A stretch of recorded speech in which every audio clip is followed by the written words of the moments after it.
கிறிஸ்துவுக்குள் பிரியமானவர்களே, ஆண்டவர் இயேசுவின் நாமத்தினாலே உங்களை நான் வாழ்த்துகிறேன். இந்த ஷம்மா ஊழியத்தின் சார்பாக தியான நேரத்திற்கு வந்திருக்கிற உங்கள் ஒருவரையும் கர்த்தர் அபரிதமாக ஆசீர்வதிப்பார். ஒவ்வொரு வாரமும் இந்த செவ்வாய்க்கிழமை கர்த்தருடைய வார்த்தையை கேட்கின்ற உங்கள் ஒவ்வொரு குடும்பங்களிலும் கர்த்தர் ஆசீர்வாதத்தை கட்டளையிடுவராக. அநேகருக்கு பிரயோஜனமாக இருக்கிறது என்று செல்ஃபோன் மூலமாக எங்களோடு கூட நீங்கள் தொடர்பு கொள்கிறீர்கள். உங்களுக்காக நாங்கள் ஜெபிக்கிறோம். நீங்கள் நல்லா இருக்கணும், நீங்கள் சுகம்பெல்லாம் ஆரோக்கியத்தோடு இருக்கணும், நீங்கள் எல்லாவற்றிலும் வாழ்ந்து சுகமாக இருக்கணும். அதுதான் என்னுடைய விருப்பம், வாஞ்சை எல்லாம். உங்களுக்காக ஜெபிக்க நாங்கள் ஆயத்தமாக இருக்கிறோம். எங்களோடு கூட தொடர்பு கொள்ளுங்கள். நாங்கள் உங்களுக்காக பாரத்தோடு ஜெபிக்கிறோம். சரி, இந்த நாளிலும் வேதத்திலிருந்து ஒரு வசனத்தை வாசித்து தியானித்து கடந்து செல்வோம். அதற்கு முன்பாக தலையை தாழ்த்தி ஜெபிப்போம். கர்த்தாவே, ஒரு மனிதனுடைய குரலை கேட்பதற்கு நாங்கள் வரவில்லை சுவாமி. உம்முடைய வார்த்தைகளை கேட்டு இருதயத்திலே பதித்து அதன்படி நடக்க அனுகிரகம் பாராட்டும். கர்த்தாவே, சொல்லும்படியேன் கேட்கிறோம். இயேசுவின் நாமத்தில் ஜெபிக்கிறோம் நல்ல பிதாவே, ஆமென். இந்த நாளிலும் எபேசியர் 2ஆம் அதிகாரம் 14-16 வரை வாசிக்க கேட்போம். எபேசியர் 2:14. அவரே நம்முடைய சமாதானக்காரனராகிய இரு திறத்தாரையும் ஒன்றாக்கி பகையாகிய நின்ற பிரிவினையாகிய நடுச்சுவரை தகர்த்து பகையை சிலுவையினாலே கொன்று அதனாலே இரு திறத்தாரையும் ஒரே சரீரமாக தேவனுக்கு ஒப்புரவாக்கினார். இந்த 14ஆம் வசனத்தையும் 16ஆம் வசனத்தையும் பார்க்கும் பொழுது ஒரு காரியத்தை நாம் அறிந்து கொள்கிறோம். என்னென்னா, பகையை நாம் கொல்ல வேண்டும். பகை ஒரு மனிதனுக்கு இருக்கக்கூடாது. அதுதான் பவுல் எபேசு சபைக்கு எழுதின நிருபம் அந்த கடிதத்தில் முக்கியத்துவப்படுத்துவதை பார்க்கிறோம். ஏன்னா, இந்த பகையை தான் அவர் கல்வாரி சிலுவையினால் அந்த பகையை கொன்னுட்டார். பகை வேண்டாம். பகையாகிய சுவரை தகர்த்தெறிந்து பாருங்க. ஆண்டவருக்கும் ஜனங்களுக்கும் ஆதாம் ஏவாள் பாவம் செஞ்ச உடனே இந்த பாவம் என்ற ஒரு சுவர் தான் தேவனை பார்க்காதபடி, தேவன்கிட்ட சேராதபடி அந்த சுவர் இருக்கிறது. அந்த சிலுவையிலே அவர் ரத்தம் சிந்தி மரித்ததுனால என்னைக்கு தேவாலயத்தின் திரைச்சலை 2ஆக கிழிந்தது போல பகையை ஆண்டவர் கொன்று விட்டார்னு யாருனாச்சும் சரி ஆண்டவரோடு உறவாடலாம், ஆண்டவரோடு பேசலாம், பலிபீடத்தில் போய் ஆராதனை செய்யலாம், கர்த்தருக்கு துதி சோத்திரங்கள் ஏறெடுக்கிறான். இன்னைக்கு மீடியேட்டரே தேவையில்லை, எல்லாம் டைரக்டாக ஆண்டவர்கிட்டே கான்டாக்ட் பண்ணலாம். அந்த பகையாகிய சுவரை உடைத்தெறிந்தார். அந்த பகையை கொல்லுங்கன்னு பவுல் சொல்கிறாருங்க. வேதத்தில் 2 தாங்க ஆண்டவர் கொன்று அது செத்து போட்டோன்ற. ஒன்று இடறல்.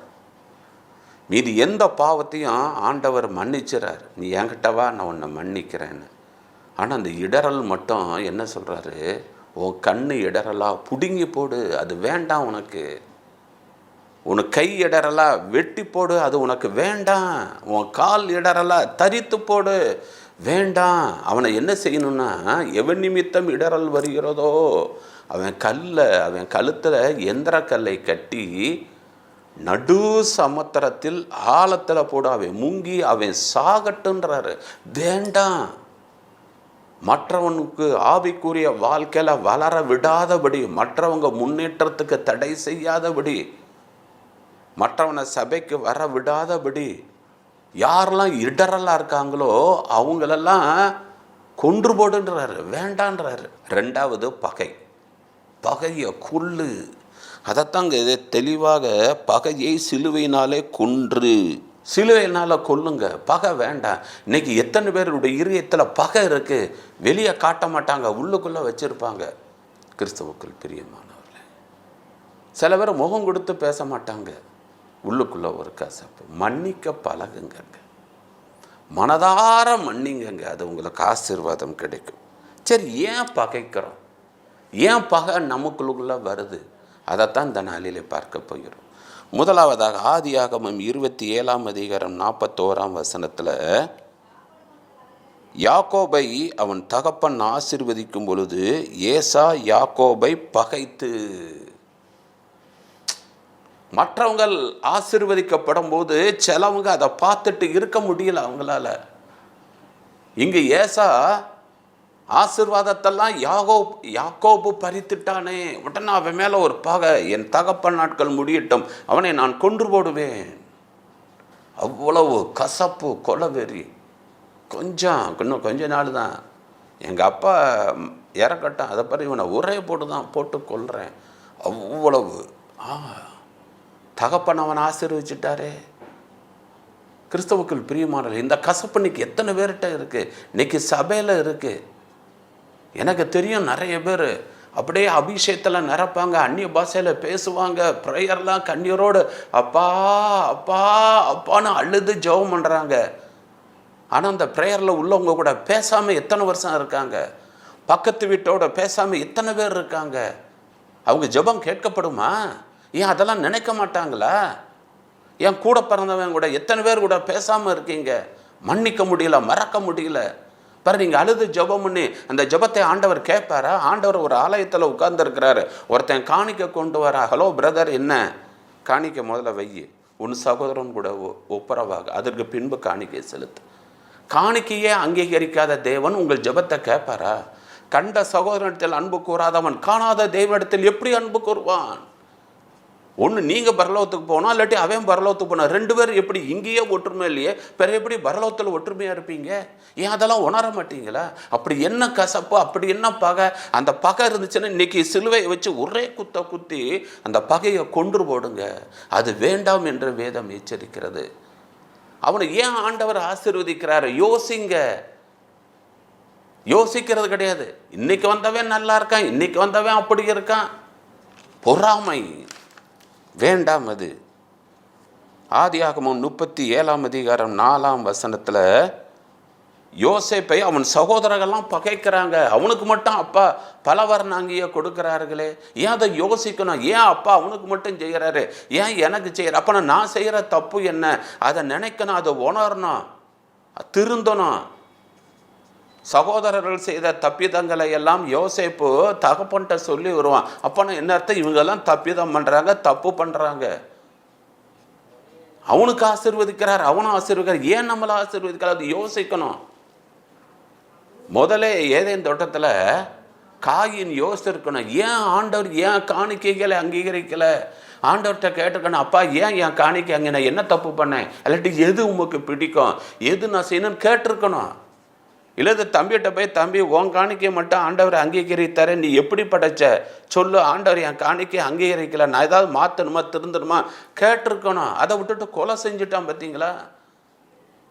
கிறிஸ்துவுக்குள் பிரியமானவர்களே, ஆண்டவரை குறை சொல்கிறாங்க. உங்களை நீங்களே நிதானித்து ஆராய்ந்து அறிந்து தப்பு எங்கே விட்டுருக்கோம், ஏன் நம்மளுக்கு இது நடக்கு, ஏன் பிஸ்னஸில் அடி மேலே அடி, ஏன் நம்மளால் விருத்தி அடைய முடியல, ஏன் கடன்லேருந்து வெளியே வர முடியல, ஏதோ ஒரு பாவம், ரகசிய பாவம் எதாக இருந்துச்சுன்னா அதை விட்டு வெளியே வாங்க. பாவத்திலே இருந்து கொண்டு இருக்கும்போது தேவன் எப்படி உங்களை ஆசீர்வதிக்க முடியும்? ஏன் ஆண்டவர் நம்மளை ஆசீர்வதிக்க மாட்டாரோ உணருங்க, திருந்துங்க. கிறிஸ்துவுக்குள் பிரியமானவர்களே, நல்ல ஒரு காரியத்தை தெளிவாக அறிந்து கொள்ள வேண்டும். நம்ம இருதயத்தில் பகையே வேண்டாம், விட்டு கொடுங்க.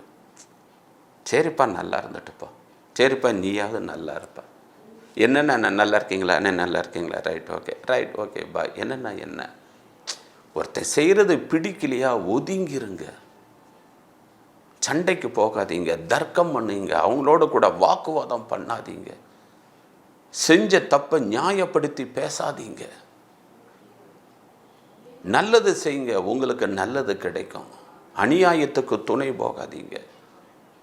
கிறிஸ்துவுக்குள் பிரியமானவர்களே, அப்போ இந்த நாளிலே நாம் பார்க்கின்ற காரியம், இந்த செய்தியை கேட்டுக்கொண்டிருக்கிற யாராவது கூட பிறந்தவன், பக்கத்து வீடு, சபையில் யார் கூடயா பேசாமல் இருந்தீங்கன்னா அந்த பகையை சிலுவையினாலே கொன்றுங்க. பகை வேண்டாம், ஒற்றுமையாக இருங்க, ஐக்கியமாக இருங்க. இதோ சகோதரர்கள் ஒருமித்து வாசம் பண்ணுகிறது. வாசிக்கிறீங்களே, ஏன் சகோதரர் கூட ஒற்றுமையாக இருக்க முடியல? ஏன் சகோதரர்கள் உங்களால் நேசிக்க முடியல? அவங்ககிட்ட அன்பு செலுத்துங்க. யார் உங்கள் கூட பிறந்தவன் தானே, ஏன் உங்கள் ரத்தம் தானே, நம்ம விசுவாசி தானே.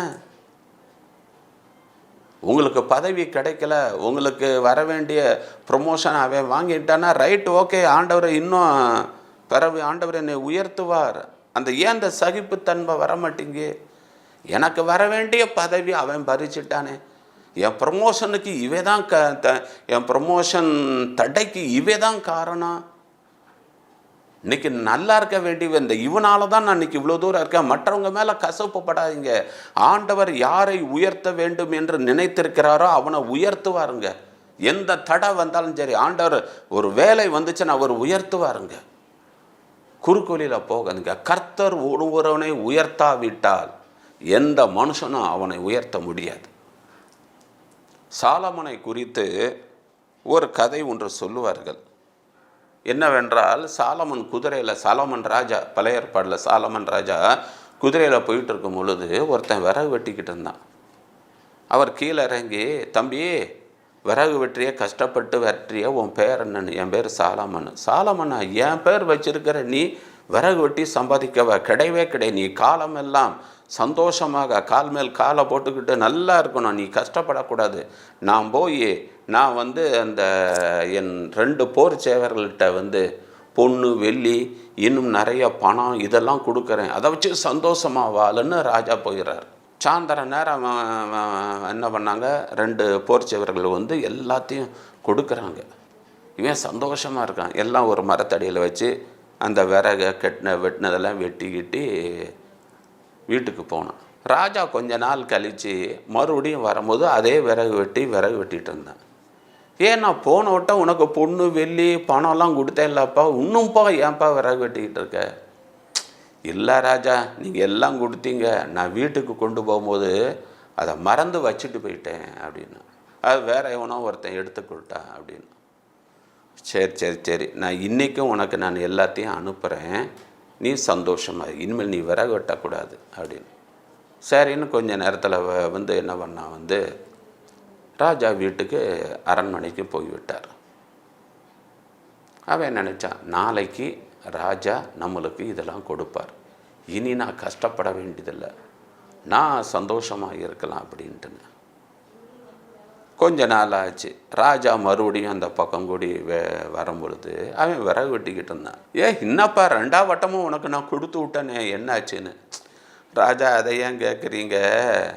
திடீர்னு எனக்கு தலைவலி வந்துச்சு, அதனால் என் ஃப்ரெண்டை வெட்ட சொல்லிவிட்டு நான் வீட்டுக்கு போயிட்டேன். அது வந்ததெல்லாம் என் ஃப்ரெண்டு தூக்கிட்டு போயிட்டான்னு. அப்போ தான் ராஜா சொல்கிறாரு, சாலமன் ஒருத்தனை உயர்த்த வேண்டும் என்று நினைத்தாலும் அது முடியாது, தேவன் ஒருவர் தான் ஒருவனை உயர்த்த முடியும். மற்றவங்க மேலே கசப்பு வைக்கிறதுனால, பொறாமை வைக்கிறதுனால, தட்டி பறிக்கிறதுனால, குறுக்கு வழியில் போகிறதுனால, பணத்தை கொடுத்து பதவியினால், ரெக்கமெண்டேஷனில் ஒன்றும் நடக்காது. அது ஆசீர்வாதம் கிடையாது. உண்மையுள்ள மனுஷன் பரிபூர்ண ஆசீர்வாதங்களை பெறுவான். கர்த்தரின் ஆசீர்வாதமே ஐஸ்வர்யத்தை தரும், அதனோடு வேதனையை கூட்டார்.